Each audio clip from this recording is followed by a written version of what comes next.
Very well, let me start because Jamila has said that I start. And this is my punchline. The great Mahatma Gandhi is known for many words of wisdom. And tonight, I choose to quote one of his many quotable quotes. He said, "Manliness consists not in bluff, bravado, or loneliness. It consists in daring to do the right thing and facing consequences, whether it is in matters social, political, or other. It consists in deeds, not words." End of quote. And as we grapple with the coronavirus pandemic as a country, a region, a continent, and the globe, let me pose one question to you, and at the same time to myself. What is your individual responsibility in staying safe and averting the spread of this coronavirus? You see, on Monday this week, I bumped into a group of young men discussing the coronavirus. One of them was telling his friends, hii kitu ni ugonjwa wa wale matajiri upanda ndege, wazungu na wa China, sio yetu sisi wa Afrika. End of quote. I was shocked. I tried to engage them in a discourse that was clearly heading nowhere.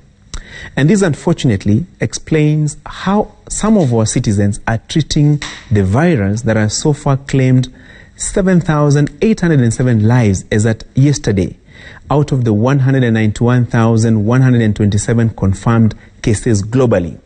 In Kenya, at least 7 cases have tested positive, and the number could rise. I won't even talk about the grave consequences on our economy, including loss of jobs, high cost of goods, and depleted savings for the citizens. It's truly a tough time for us all. But we all have a responsibility to be safe. While we demand the best services and situational responses from the government, we must play our individual roles. For example, why are many people disregarding the social distancing requirement? Yesterday, my colleague Asha Mwilu toured the popular and ever-busy Gikomba market, and the story she filed from the market is heartbreaking. People didn't seem to care. They were going about their businesses, shaking hands, hugging, touching the wares that were on display as if the coronavirus situation was some comedy series. You see, failure to observe the social distancing and personal hygiene guidelines is not only a hazard to yourself, but to the entire nation and the globe. You know what? We are aware of a coronavirus patient who negligently ran away from Bagadi isolation facility after testing positive.